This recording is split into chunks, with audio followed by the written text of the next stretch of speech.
Media మిత్రులందరికీ కూడా ధన్యవాదాలు. ముఖ్యంగా ఈరోజు గౌరవ ముఖ్యమంత్రి గారు పెట్టినటువంటి బడ్జెట్ గురించి మాట్లాడదామని ఈ సమావేశం పెట్టాం. ఇందులో ముఖ్యంగా గుంటూరు జిల్లా వాసుల 50 సంవత్సరాల కళ గుంటూరు ఛానల్ ఏదైతే ఉందో ఇది 2019కి ముందు దాదాపు 200 కోట్ల రూపాయలతో ఆ రోజు చంద్రబాబు నాయుడు గారు ప్రొవిజన్ ఇచ్చినప్పుడు వచ్చిన వైసీపీ గవర్నమెంట్ దాన్ని పూర్తిగా పక్కన పడేసింది. మళ్ళీ ఇప్పుడు మేము వచ్చిన తర్వాత గత 8 నెలల్లో మళ్ళీ అంత రివైజ్డ్ కాస్ట్లన్నీ ఎస్టిమేట్ చేయించి డిపిఆర్లు చేయించి బోత్ కెనాల్ ఎక్స్టెన్షన్ మోడర్నైజేషన్ రెండిటికి విడివిడిగా చంద్రబాబు నాయుడు గారిని రామాంజనేయులు గారు, నరేంద్ర గారు, నేను ముఖ్యంగా ఎందుకంటే ఈ నియోజకవర్గాల్లో మోడర్నైజేషన్ నరేంద్ర గారు దానికి ఎక్స్టెన్షన్ ప్రత్తిపాడు, పర్చూరు, చిలకలూరిపేట ఈ నియోజకవర్గాలన్నింటిలో కూడా ఉపయోగపడేటువంటి పరిస్థితి కాబట్టి వారిని కోరటం జరిగింది. చాలా ఇబ్బందులు ఉన్నా కూడా ఈ రోజున 100 కోట్ల రూపాయలు ల్యాండ్ ఎక్విజిషన్కి ఇమ్మీడియట్గా, అదేవిధంగా 300 కోట్ల రూపాయలు ఛానల్ ఎక్స్టెన్షన్కి బడ్జెట్లో ప్రొవిజన్ పెట్టారు. కాబట్టి ఈ ప్రాంతవాసులందరికీ కూడా ఇది ఒక మంచి రోజు. దీనివల్ల ప్రస్తుతం ఉన్నటువంటి 47 కిలోమీటర్ల ఛానల్ ఇంకొక 27 కిలోమీటర్ల విస్తరణ జరుగుతుంది. దీనివల్ల ఆయకట్టు 9,600 ఎకరాలు ఇప్పుడుంటే అది 38,400 ఎకరాలు అడిషనల్గా ఆయకట్టు వచ్చేటువంటి పరిస్థితి. అందులో ప్రత్తిపాడు ఒక్కదానికి 27,000 ఎకరాలు ప్రయోజనం పొందుతుంది. ప్రత్తిపాడు గ్రామాల్లో ఉన్నటువంటి తాగునీటి సమస్యలు 39 గ్రామాలకి ఇది పూర్తిగా 1,30,000 మందికి ఇది పూర్తిగా ఉపయోగపడేటువంటి పరిస్థితి. ఇంకో 10 గ్రామాలు మిగిలిన నియోజకవర్గాలకు కూడా ఉపయోగపడుతుంది.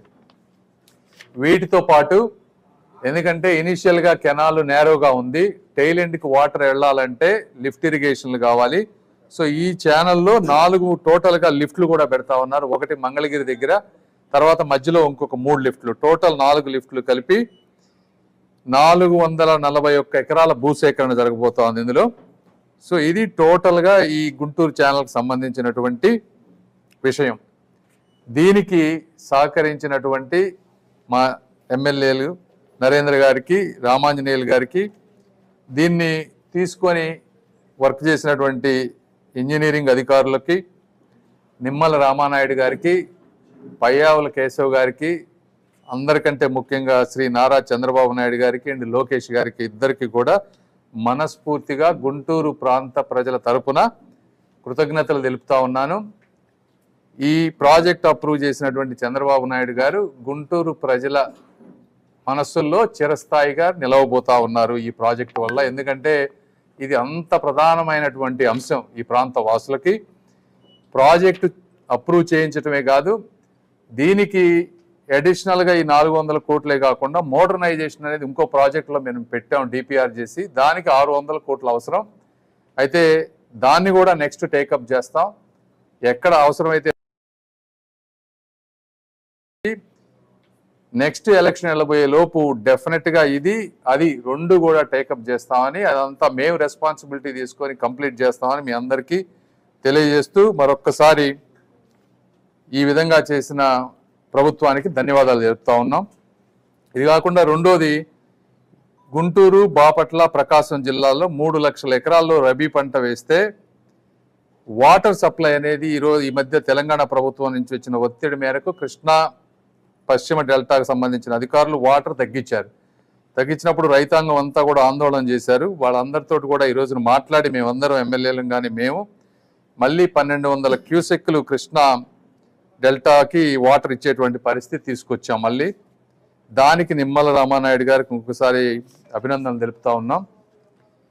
ఇవి కాకుండా మీరు ఒకసారి అర్థం చేసుకోవాలి, మొన్న మేము ఎలక్షన్ ముందు వెళ్ళినప్పుడు గత సంవత్సరం ఈ చుట్టుపక్కల ప్రాంతాల్లో అసలు తాగునీటికి వాటర్ లేదు. ఎందుకు లేదు అంటే ఒక పద్ధతి లేకుండా, ఒక ప్రణాళికాబద్ధంగా ఆలోచించకుండా, ఇప్పుడు మనం తీసుకుంటే 33 టీఎంసీలు పులిచింతల ప్రాజెక్టులో ఈ రోజున వాటర్ స్టోర్ చేశారు.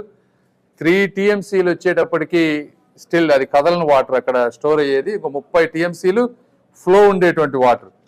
ఈ 30 టీఎంసీలని ఒక ప్రణాళికాబద్ధంగా రేపు వచ్చేటువంటి పంటలకు కానీ ఎండాకాలంలో కావాల్సిన నీరు ఒక సిస్టమేటిక్గా ప్లాన్ చేసుకుంటూ వస్తున్నటువంటి మన రామానాయుడు గారికి, అదేవిధంగా చంద్రబాబు గారి ప్రభుత్వానికి కూడా ఇంకొకసారి ధన్యవాదాలు. మీరు రైతులు, ఈ ప్రాంత రైతులు, మనుషులు కూడా అందరూ అర్థం చేసుకోవాలి. ఒక సమర్థవంతమైనటువంటి పరిపాలన ఉన్నప్పుడు ప్రణాళికాబద్ధంగా దూరదృష్టితో ఏ విధంగా ప్రభుత్వం పనిచేస్తుంది, ప్రజల సమస్యలు పట్టించుకోకుండా ఇంట్లో కూర్చునే వాళ్ళకి ఉన్నటువంటి డిఫరెన్స్ ఏంటి అనేది.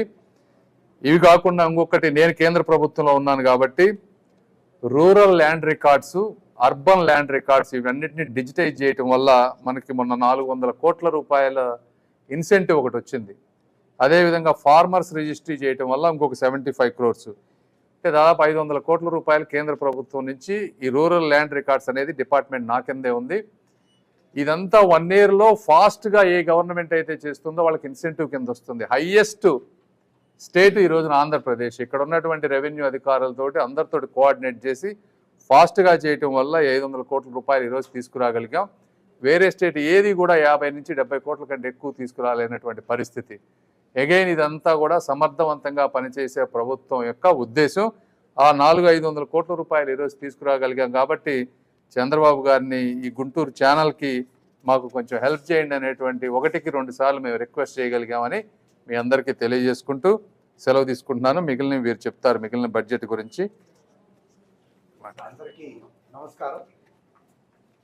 మా కేంద్ర మంత్రి గారు చెప్పినట్టుగా పత్తిపాడు నియోజకవర్గానికే కాకుండా మరి చిలుకలూరుపేట, మంగళగిరి, అదేవిధంగా పొన్నూరు, పరుచూరు, పత్తిపాడు ఈ 5 కాన్స్టిట్యున్సీలకు సంబంధించి ఈ గుంటూరు ఛానల్ ఎక్స్టెన్షన్ కానీ, మోడర్నైజేషన్ కానీ, అదేవిధంగా నల్లమడు వాగు డ్రైనేజ్కి సంబంధించి, అదేవిధంగా గుంటూరు నాలాకు సంబంధించి ఇవన్నీ కూడా ఒక కాంప్రహెన్సివ్ ప్లాన్ కింద మరి పెద్దలు నరేంద్ర గారి యొక్క ఆలోచనతో ఆయనకి ఎక్స్పీరియన్స్ తీసుకొని ఆయన కూడా 2-3 సార్లు కలెక్టర్ గారి దగ్గరికి రావడం, మరి ముఖ్యంగా పట్టుబదలని విక్రమార్కులాగా మా కేంద్ర మంత్రి గారు 4 పర్యాయాలు ఇప్పటికీ సీఎం గారితో చర్చించి దీని యొక్క ఇంపార్టెన్స్ని తెలియజేసి, అదేవిధంగా చంద్రబాబు నాయుడు గారు కూడా ఎలక్షనీరింగ్లో మొట్టమొదటి ప్రామిస్ చేసింది కూడా ఆ మాటను కట్టుబడి ఉండాలి. 1 year లోపలే ప్రజలకు ఏదైతే వాగ్దానం చేశామో అది తీర్చాలన్న ఉద్దేశంతో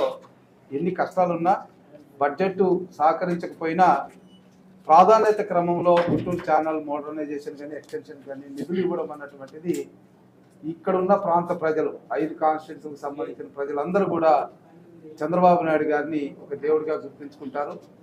అంతేకాకుండా త్రాగునీటికి సంబంధించి కూడా దాదాపు 38 గ్రామాలు మంత్రి గారు చెప్పినట్టుగా ఈ దాహం యొక్క అవసరం కూడా తీరుతుంది. దీంతో పాటు ఇక మనకు మరి ఈ బడ్జెట్లో రైతాంగానికి సంబంధించి అన్నదాత సుఖీభావ కింద 20,000 రూపాయలు పెట్టుబడి నిధి కింద ఈ బడ్జెట్లో కేటాయించడం కూడా మీరు చూశారు పొద్దున మన బడ్జెట్లో ప్రవేశపెట్టినప్పుడు. అంతేకాకుండా భూమి లేనటువంటి కౌలు రైతులకు కూడా 20,000 రూపాయలు సహాయం అందించడం అనేది.